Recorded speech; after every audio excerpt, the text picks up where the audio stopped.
Hey guys, in this video we are going to know the 10 deadliest players from this Aqua versus Inferno event week 3, which is literally going to brutally destroy your opponent by scoring a lot of goals. Anyway, video is going to be awesome as always, and make sure you have subscribed to the channel, plus turn on the notification bell icon for more awesome contents like this. And comment how much shards do you have. Let's dive straight into the chaos. I'm going to be rating each player out of 10. If I say 1 to 4, that's a mid player. 5 to 7, worth a try. Anything close to 10, grab it fast before it's gone.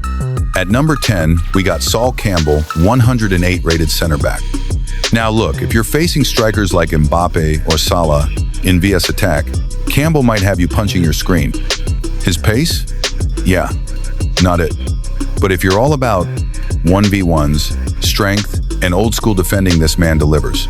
He's tall, solid in the box, and wins headers all day. And the price?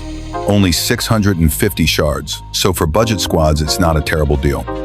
Still though, I'm giving Campbell 4 out of 10. Cheap, yes. Meta? Not really.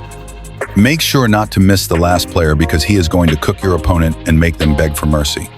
Moving on to number 9, Gareth Bale, the 109 striker version. Now this one hurts me, because we all know Bale can cook. But this version? Nah. He feels heavy, not agile. And if you remember the Tots Bale, this is not that guy. Sure, he's got the power. Shots feel solid, especially in tap-ins and power moves, but he's slow on turns and clunky in transition. And they're asking for 500 shards? Yeah, that's a no from me. Also a 4 out of 10. Not the Bale we wanted. At number 8, we've got Kafu, 109 rated right back. Now, he's got pace, let's not lie. He's actually the second fastest RB in the game right now. But here's the thing. He has a high attacking work rate, which means when you're under pressure, Kafu is probably halfway up the pitch chilling. You'll be screaming, "Where's my right back?" while the opponent's winger sprints through empty space. At 500 shards? No thanks. Another 4 out of 10 from me. Overhyped. Now at number 7, it's not Cristiano, it's Ravaldo. Left winger, 109 OVR. This one's tricky, because on paper finesse trait, good ball control, lefty magic, it sounds fun. But when you play with him, something's just off. He's got a 4-star weak foot, which already kills your finesse consistency. And no outside foot shot trait? That's a red flag for a left winger. Also, his pace feels just okay, not game-breaking. And you're paying 0 shards for this? Ravaldo gets a 4 out of 10 too. One of those cards that's decent, but not deadly. Now, we're finally heating up. Number 6, Marmush, striker, 108 OVR. Let me say this straight, this is one of the best budget strikers in the event. He's fast, he's got that post-update short build that feels silky on the joystick, and he finishes well. Now sure, the 4-star weak foot might let you down occasionally, especially in tight angles. But guess what?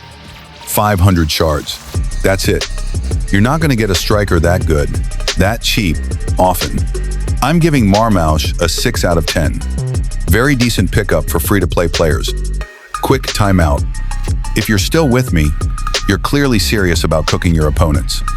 So go ahead, smash that like button, and drop a comment below telling me who you think is the most overrated player in this event. Let's argue about it in the comments. I'll be there.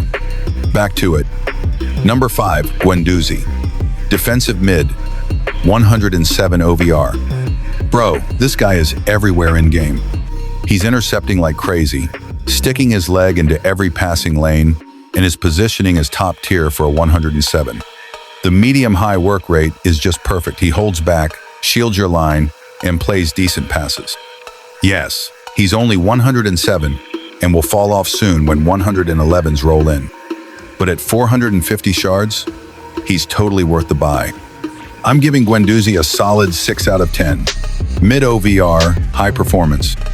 Number 4, Amad Diallo, right winger, 107 OVR. Now this guy is basically pace on legs. 130 sprint speed, that's not even fair. He's agile, he turns fast, and if you spam sprint down the wing, you'll beat most fullbacks with ease. Downside, his stamina is trash.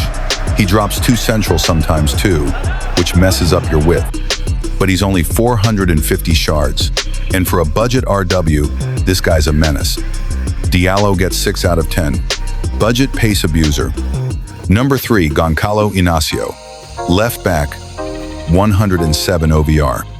Look, if you don't care about OVR and just want a rock-solid left back to do the job, this is the guy. High defensive work rate, aggressive in tackles, good physicals, and just 300 shards. Yeah, he's gonna fall off soon. 107 is risky. But for that price, he's delivering way more than he's costing. Inasio gets 7 out of 10. Great budget choice, especially if you've been suffering with weak fullbacks. Runner-up number 2, Riquelme. Central attacking mid, 108 OVR. He's smooth, very smooth. Great passing, good movement, feels agile, exactly what you want from a cam who doesn't cost too much. He's not elite like Bellingham or Tots Bruno, but for 500 shards, he's creative, fun, and plays well in game. Only drawback is his physicals. He gets bodied sometimes, but that joystick feel makes up for it. Riquelme gets 7 out of 10, creative beast on a budget. And finally, number 1, Paul Scholes. Central midfielder, 108 OVR. This man has no business being this good. He's got 4-star skill moves, reliable tackling, perfect positioning, and his free kicks, cold. I tried roulette with him, and bro, he actually breaks ankles. He's also a playmaker, and his stamina is solid for a box-to-box role. Yes, he's not the strongest physically, but everything else, smooth. Scholes gets a 7 out of 10 from me.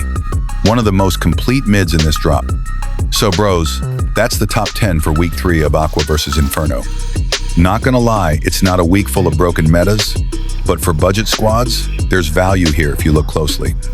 If you found this helpful, drop a like, sub to the channel so you don't miss anything, and hit that bell